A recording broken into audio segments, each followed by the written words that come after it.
Bloody hell. Look at you. I'm sick. I'm Wesley Morris. I'm Ty Burr. And now we have to deal with Jodie Foster and the Beaver. The Beaver, yes we do. I'm the Beaver, Walter. Where do we begin? And of course, the movie star. Well, where does the movie begin? That's sort of the problem. The movie with begins it.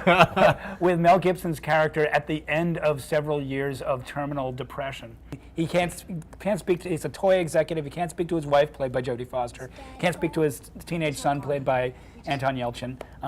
He can't really talk to anybody, so he moves out of the house, Yep. finds one night in a drunken stupor this puppet It's beaver, a hand puppet, it's a beaver hand puppet. in a Dumpster. dumpster, and puts starts- it on his hand, and the beaver sort of takes on a life of its own. That Mel Gibson's voice, well, Mel Gibson is basically operating this puppet and speaking, giving it a voice that sounds like Peter Mullen. It allows him to speak. It allows him to speak, and it of course allows him to reinvent his life and be the upbeat, engaged person who you know he isn't able to be in his depression.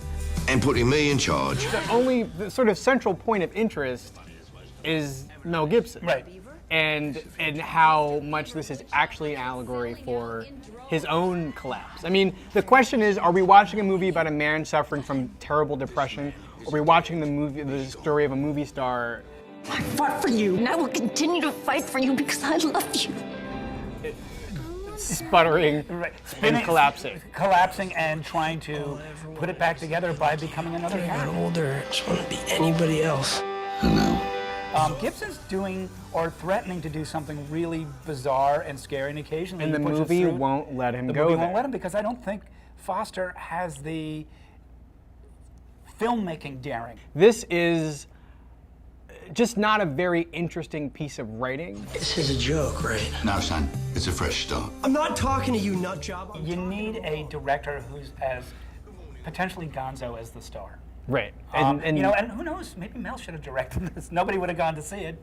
That's the Beaver. See it if you dare.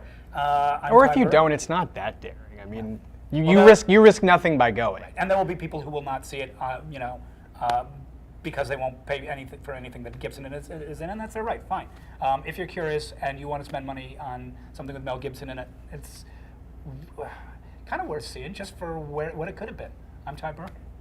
You could see any number of Lethal Weapon movies and get the same thing. Ooh. I'm Wesley Morris. I'm getting too old for this.